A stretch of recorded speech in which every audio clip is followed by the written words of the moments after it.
I often hear in spiritual communities about surrendering, and they put that image of surrendering as the main thing. And it's true. By surrendering, you enter into a state of humility. You enter into a state of calmness and easiness. Surrendering needs to be very clear, and the first question you need to be clear is about to what are you surrendering to. I say this because sometimes I observe in the students that you put an outside authority to surrender to certain teachings, an idea, a concept, a person, a teacher, a parent, a husband, a life, but really has nothing to do with it. It has nothing to do with behavior, and it has nothing to do with the external.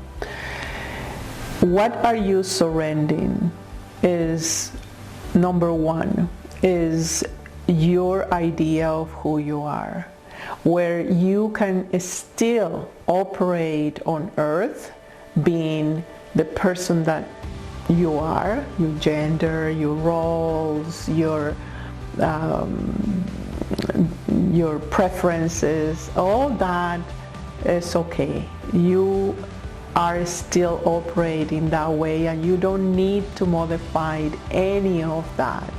Otherwise, you're intervening in what are you preferring to be in the moment.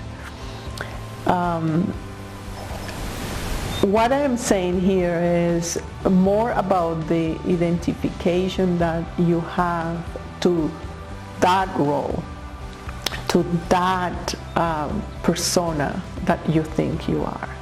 If you think that, oh, I am a mother, and this is the style of the mother, and this is the right way, and this is me, then you are identified, and in that you need to let it go, because really you are not that. You are just exercising something that allows you to interact and to learn. That's the only thing. And I think I have talked a lot about identification and surrendering to the not having identifications. One thing that I would like to add to this today is the surrendering towards your own position, which is related to identification, but I want to talk about inner position because it's so profoundly structural for you. It borns when you are a child. Let's say a position born when you make some kind of assumption. For example, if your parents didn't look at you as often, or didn't embrace you as often, you felt that you are not good, that you are being rejected, that you are not being loved, that you need to pay enough, that scream and cry and do tantrums in order to get the attention. Then the mind record that and say, well, if I have a tantrum, if I have certain behavior or position, if I make myself angry, or if I make myself depressed, or if I make myself, I hide. And if it did work, if you got the attention, if you got what you wanted, then you start repeating that same pattern. And if it works, then you have a position in front of love. And that is one thing that you need to be clear. Any position is in front of love, of you wanting to be loved and you asking for love. and that at one moment in your childhood you didn't have the vocabulary or the way or the tools to ask for it. And then you take that position, and that position brings a belief, a concept, an assumption, and you continue to be that way in order to feel safe, to receive what you want, and to maintain certain sense of self. That is a position. Another example I can give you is older and older times. I see often, let's say a person say something you didn't like, or you have a fight with your partner, and then you decide consciously, because this is more of a conscious process, while the other one is more subconscious. You say, well, I will never say that again to you, or I will retreat myself because you hurt me, and I will maintain that way. And you take the decision, and then you forget about it. But the mind don't forget about it. You don't upgrade that choice that you make at that point, and then you maintain it, and any other similar reactions or similar situations, you are going to take the same position. And that really is a choice. It's only you make it once, and you can undo it only once. It's not about analyzing or intellectualize or rationalizing or inquiring more or meditate more. No, it's just to simply recognize of what is my position. We all have a position. It's like a location and creation. And the location that you are choosing is the position, and that position gives you a frequency, meaning it gives you a depressing or negative or excluding approach, or it gives you a frequency that is more receptive, that is more dynamic, that is more open. So you may seem outside very open and friendly and so on, but inside you have a position about love. And at one point, when any relationship that represents love get near you, you're going to snap and go into that position. You're going to reject that love by going into your position. And it's in that moment where you are able to see for yourself and choose. Am I surrendering? Am I willing to move out of that position? Either to stop feeling that I am right, that this is what I know and this is right, or I'm just simply observing the position of negating love, negating contact without me feeling above the other person or below the other person. So surrendering really is observing what is your attitude in front of love. And see, I have an experience with a person that was critically ill, and he had been paralyzed. And I say to her, the first thing you need to do is to accept your creation, that you have created this for the better good of you. in order to learn something. So the first step of surrendering is accepting what you have created, even if it looks really challenging and it looks really illogical. Why do I want to create this illness? Is not what I envisioned, but subconsciously is done. It is manifested, and if it's manifested, it's your creation. So surrender to your own respond ability.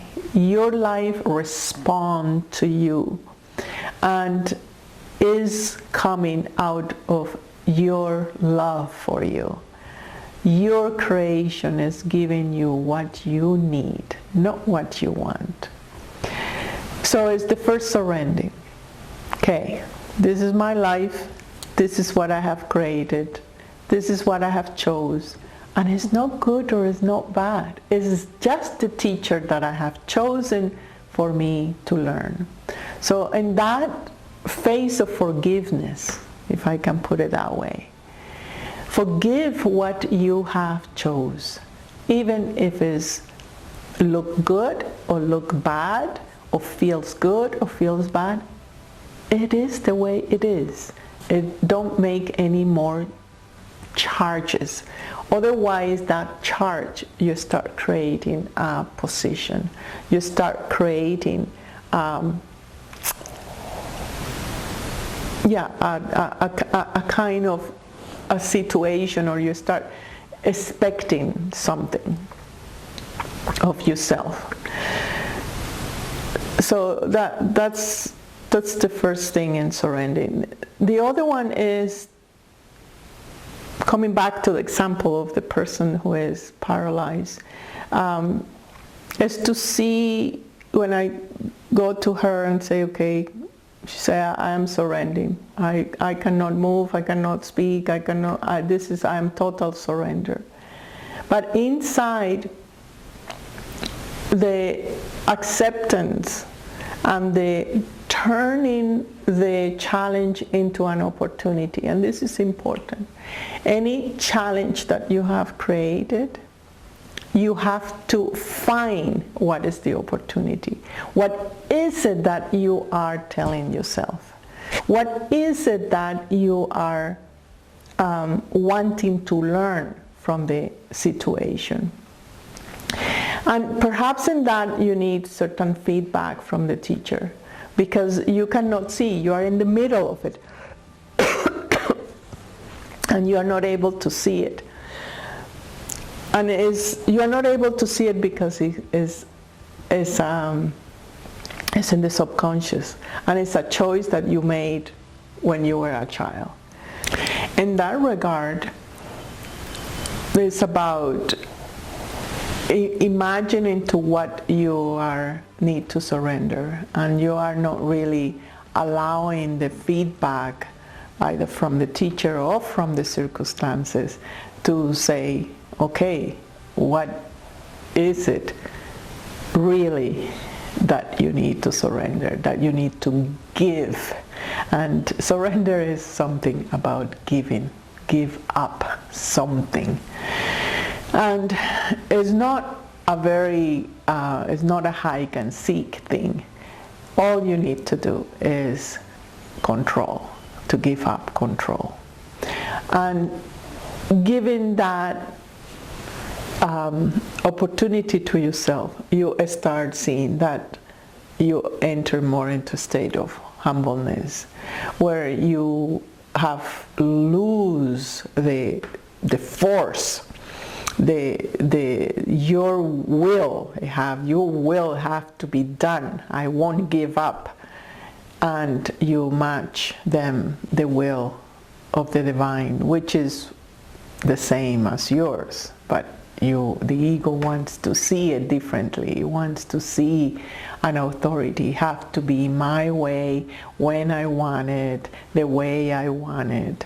And is surrendering, all these words that you need really to understand: surrendering, accepting, forgiveness, position.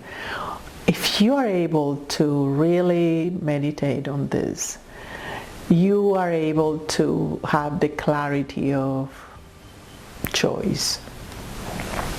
Without that, then you are going to be confused and thinking that you need to surrender to this by becoming weak or becoming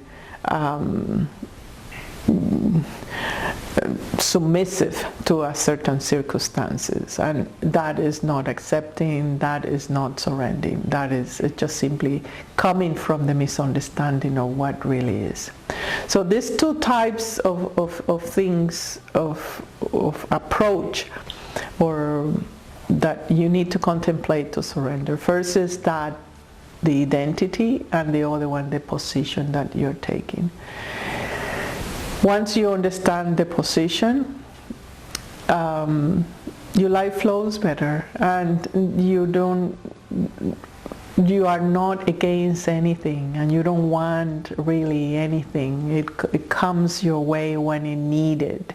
And that is again the third type of surrendering, which is when you are in the state of being, you are not forceful.